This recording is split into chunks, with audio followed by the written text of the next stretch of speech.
And now we're going to look at some examples for the APA so we get some very clear idea of how this functions. Here is an inline citation, and you can see that we have the author here and we have the date.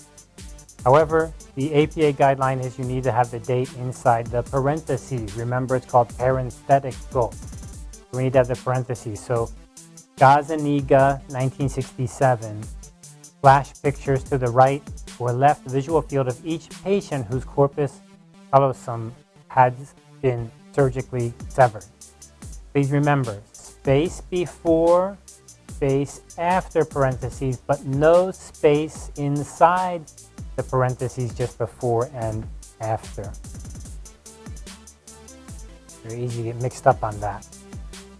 Let's look at this example here. In one of the earliest studies, Anand, Sheena, and Singh, 1961, researchers presented a variety of stimuli to a yogi as he meditated. Anand, Sheena, and Singh reported no disruption of the yogi's alpha wave as indicated by EEG recordings by a tuning fork or a hand clap. Oh, boy, that is long, right? 2 sentences. What's the point here? The point here is we have a reference up here, which looks good. I don't see a problem. You can see the ampersand is used there, not A and D. Then we have the same paper being cited again down here. However, do you remember the special rule that applies to this? The first time we list the authors, we list them all, but then the second time we can use et al. Because it's 3 or more authors, so we have the et al. We also have the date. Why do we have the date? It's in the same paragraph, it's being repeated. But remember that if the authors were outside the parentheses, and if you're outside, you cannot use ampersand, you must use the AND, then in that case, we would not need the date anymore, would we? Because that's that other special case. Too many special cases, aren't there? But in this situation, we have the multiple authors, 3 or more, and we use the et al. Personality changes may occur later in life. Newgarten, 73, Newgarten and Hasgard, 76, and Newgarten, 1977. So in this case, we have the same author, but different years. And we also have one author with a different author. And then the question becomes, how do we align these?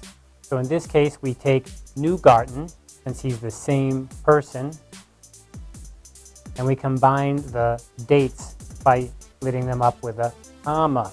So just use a comma there. And then which one goes first? The smallest date goes first. So 1973 is first, 1977 is second, because 1977 is later. The next issue is we have Newgarten and we have Newgarten. So which one goes first? Here we have a semicolon, right? Remember that semicolon between authors, between different authors. So here's Newgarten and Asgard. So here we have Newgarten and that's all. There's nothing more here. So empty, that's empty. That will be earlier than using the H. H becomes later because H goes after empty. That's a general rule of thumb. If something is empty, that's the same as being before A or before 0. The concept of chunking was introduced by Miller, 1956. Clearly you can see there's a problem here, right? And this problem is you don't need to repeat Miller. You just have the year. So in APA, we have the author on the outside of the parentheses, inside the sentence, introduced by Miller, and then we have the year by itself, just like that. That's acceptable. Other authors focus on the role of affect. Zanuck, American psychologist, 1984. So here you can see there's a comma, and then we have a journal name.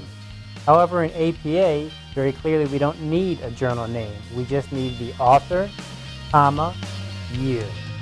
And let's pay attention to that. Before comma, no space. After comma, 1 space. then the year of the publication, 1984. That's all you need.